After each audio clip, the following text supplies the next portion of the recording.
Evening, folks. I just wanted to round off my January explainer videos before we get too far into February, and it's sort of like halfway through the year. Let's just quickly run through these. I think there's 4 guitar ones. So I had a bit of break because I was away for work. But January 25, I was just using my old Korg multi-effects unit. That has been with me for many, many years, but it's starting to be on its last legs. It's on to sort of randomly change patch. So that's been sort of now filed away. I did open it and sort of hoovered it out. So I think there was a spider living in there at one point. But even after hoovering it all out and trying to clean it up and blow the dust out, it's still kind of just randomly changing patches. So I might be needing a new multi-effect pedal, sadly, but that Korg unit has done very, very good service. January 26, yeah, this was just I just wanted to play my Telecaster. Because you can't do a series of jams without using your Telecaster. This is my looping pedal that I use for this. This is the old Akai Headrush. I think it's a Headrush E2. This is the Katie Tunstall looper. I think now Headrush is its kind of own like brand, isn't it, for like multi-effects pedals. Maybe I'll get a Headrush to replace my Korg unit. What's nice about this is, as well as being a looper, it also has a delay and an echo pedal as well, and it has sort of lots of controls. I have to say, even these controls are a bit so yeah, lots of equipment coming to the end of its life apparently. January 27, I was playing my 7-string guitar. This is the Ibanez 7321, I think. I'm not really a 7-string guitar player.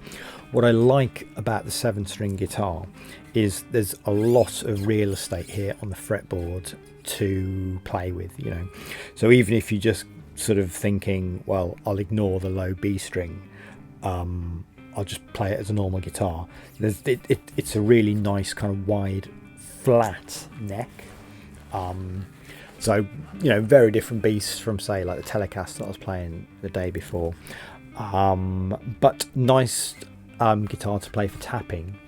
And also January 28, same guitar, using the E bow to set up a loop, again using the looping pedal. And what's nice about the E bow with a 7-string guitar is the E bow.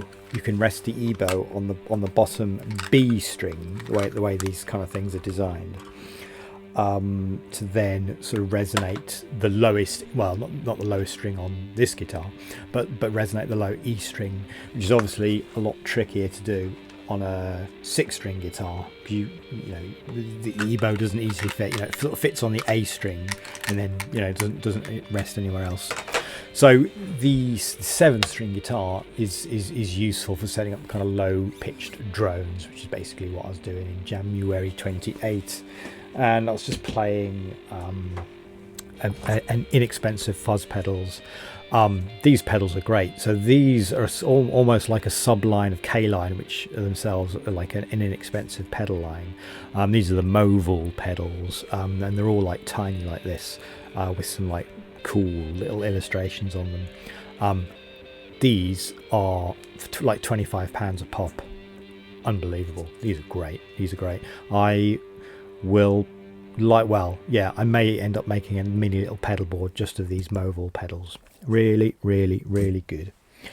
So for the last 3 days, I fired up the modular synthesizer. Oh, it's sat down here. Oh, snakes. It's still connected. Yeah. Anyway, this is my little modular synthesizer,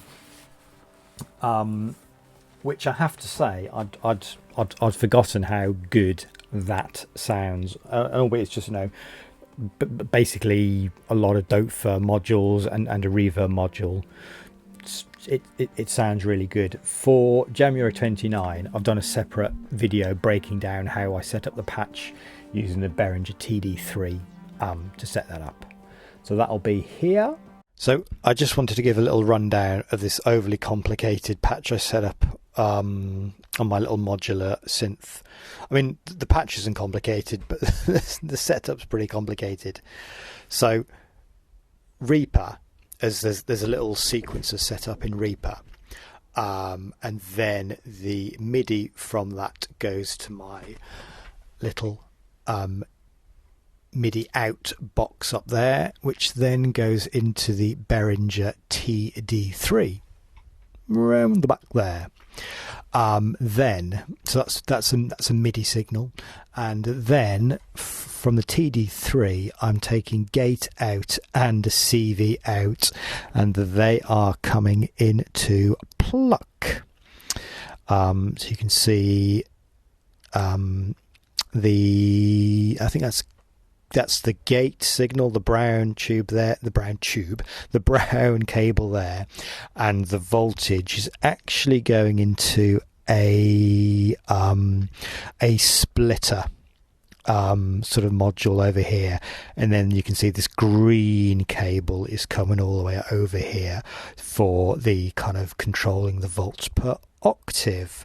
There is also some LFO control over the decay. Yeah, that's coming out of this LFO module here. And there's also some damping, which is being controlled by this Behringer unit here, which is being clocked from the Volker drum, from this red cable here. So what I'm trying to do is control the LFO rate from the Volker drum. I'm not sure whether that's working or not. This Behringer 150 module is a bit of a mystery, I must be honest. How am I clocking the Volker drum? Yeah, so from the back again of the TD3, which remembers taking a MIDI signal from my Reaper, around the back here, the MIDI through is coming out of the TD3 and into the Volker drum there. That's the cable with all the rubber bands wrapped around it. Then obviously I'm taking the sync out, that red cable into this Behringer 150 unit. So yeah, and then basically the signal, the audio signal from the Volker drum goes into this little mixer module here at the end of my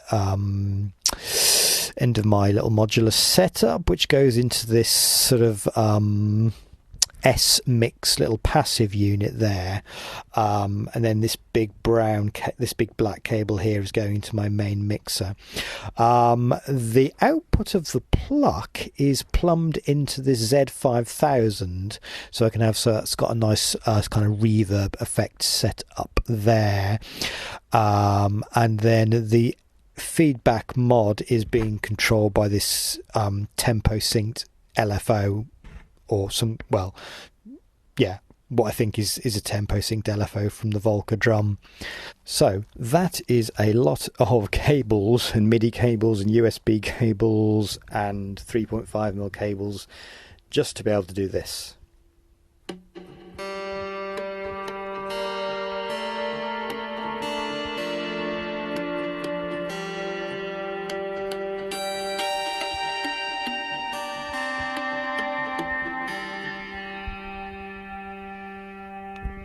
But pluck does sound really, really cool, and it does sound nice with the Volker drum just chugging away in the background there.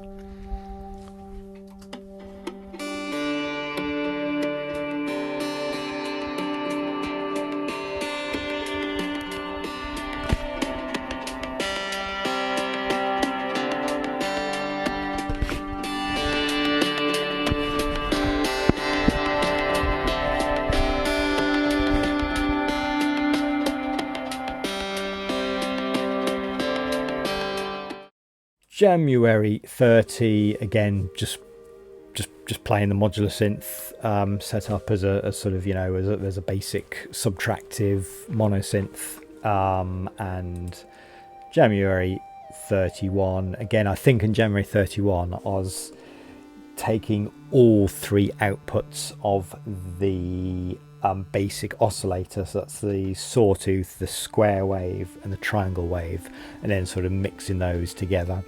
and just playing it. Sounds glorious. Sounds really, really good. So I think this month or next month, I'm going to re-evaluate my modular setup and potentially make it a little bigger. I have some new enclosures that I want to play with. I'll save that for a new video. Anyway, January, it's done and dusted. It's all finished. It's I don't know. I mean, it's a fun little challenge, isn't it? It's a bit contrived, like, oh, here's me doing a thing and uploading it to social media. But I think if I wasn't doing Jamuary, I would still be messing around with my instruments. So might as well formalize that into little videos fit for January. Anyway, that's the end of the video. I'll put the jams at the end now. Hope everyone is well. If you're new here, you are very welcome. We play with synths and guitars and sometimes bass guitars. All right, take care, folks. Bye.